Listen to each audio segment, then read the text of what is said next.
The weirdest thing happened to me yesterday. I was getting ready to do my YouTube videos, and all of a sudden I started to feel real weak and shaky and dizzy, and it was like I hit a wall and I had to go lay down.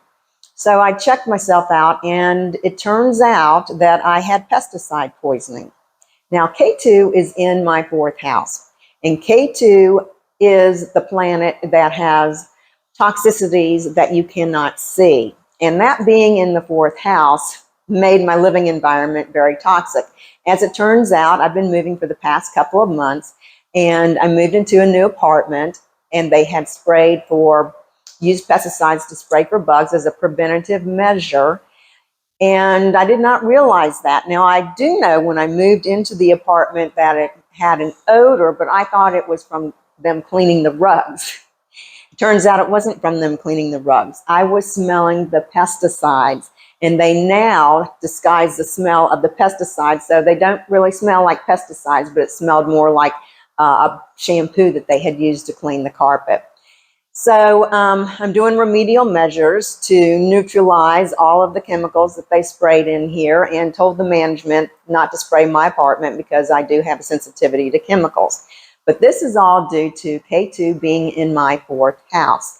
And I have been saying that if you are a Cancer ascendant, this is not the time for you to be buying a house. And the reason is because you will end up with some kind of toxin that you cannot see. It could be due to water. It could also be water issues that you cannot see, or even a gas leak that you don't see, or carbon monoxide and what's that other, radion. Any type of thing that you can't see can be there in the house. Now, if you buy a house, then the cost for you to remedy these measures falls on you. And so that's not a very good thing. People usually don't want to have all these extra expenses associated with that, especially if there's mold. That can be very expensive to mediate.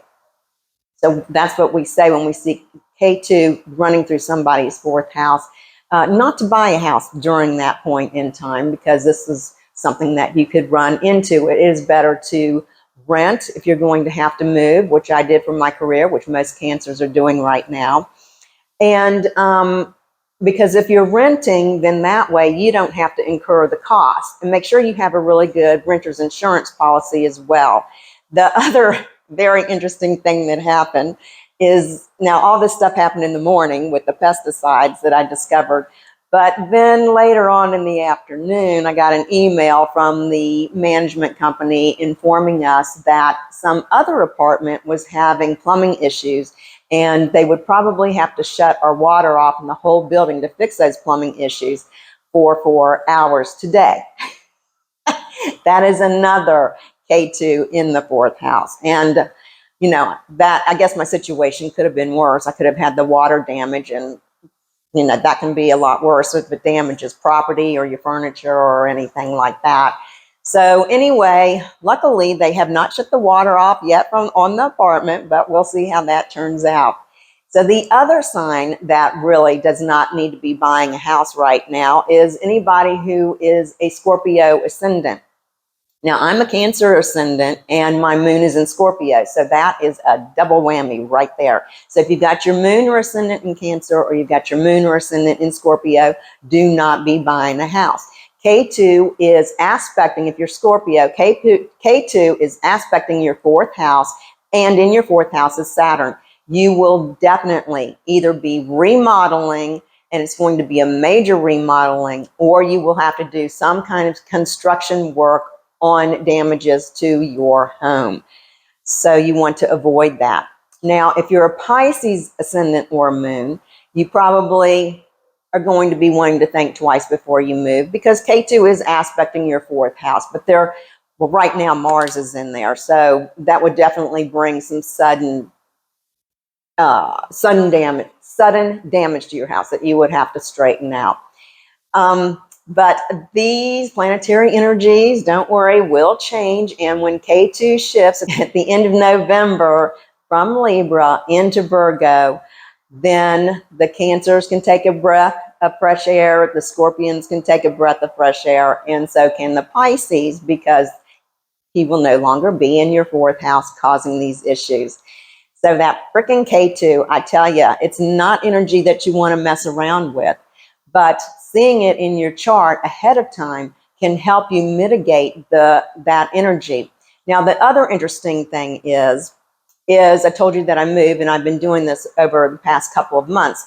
Well, the place that I was living in before ended up with some damage to its roof that we did not see because there was a storm that came through and had blown some shingles off of the roof, and we couldn't see it. And we didn't really realize that until after some damage had been done. So this is another thing that Ketu can bring. And once again, I didn't have to pay for the repairs, thank heavens. But anyway, those are some of the issues that can happen. Now, and I'm trying to use these as examples to show you how you can apply astrology to your real life. And so that's one of the ways of doing it. The other interesting thing that happened was about a couple of years ago, 2 or 3 years ago, actually, I was contemplating where to move because I knew that I needed to move from where I was living. And I wasn't really sure where I was going to locate. So I visited different parts of the country to get a feel for places that I thought I might be interested in instead of looking at my chart. Now, I have learned God gave me this talent and this gift to be able to do astrology for a reason. But for whatever reason, I was a little distracted and did not check out my chart, which I should have done. I ended up moving to a lovely area, an area that I thought was very charming and pretty. And, you know, a lot of people love living there. So it was a good area, but not for me. So I started having some health issues. And I talked to one of my colleagues, and she goes, Michelle, did you do your astrolocality on this location? And I said, well, no, I did not. And she said, well, look at it. And so I did. And it turned out the location that I picked, where as I thought it was very beautiful and charming, turned out to be very toxic for me. And that was another Ketu issue, and Neptune as well. But it turns out that I'm highly susceptible to chemical toxicity. And this particular area, I guess one of the ways it stays so beautiful is it likes to use a lot of herbicides. And I mean, the people would go around, the big landscaping trucks would go around with the huge tanks of herbicides in the back of them, and they spray that all over everything in the parks, everybody's yard. And then about once a month, they come out and they reapply all this stuff. Well, it turns out that I was so highly sensitive to this, I couldn't even go for a walk. I couldn't even walk around my neighborhood. I couldn't even go to the park and go for a walk. If I wanted to go for a walk, I actually had to go hiking in the woods to get away from all that. And while some people aren't bothered by it, I am. But if I had looked at my astrolocality, I would have seen this, and I could have saved myself a whole lot of headaches in moving to that area. So needless to say, I realized I needed to get out of that area. It just wasn't, while it was good for other people, it just wasn't good for me. So I did that, and I used astrology to do the timing. But it took for me to move. But it took a while after I discovered that for me to be able to actually move. So these are things that astrology can do to help prevent you from getting into these types of situations. It can make your life, it just makes your life so much easier if you will just follow the stars and the planets and listen to what they have to say. So there you have it. That's what Ketu in the 4th house can bring, and Ketu in your living environment can bring. Just some examples of that. So be sure to subscribe to this channel so you don't miss any of my new videos, and visit me at my website, www.michellebond007.com. And while you're there, be sure to sign up for my free newsletter so you'll always be informed, and book an appointment so you can see how these planetary energies fit in your life specifically. Be empowered, be inspired, and I will see you next time.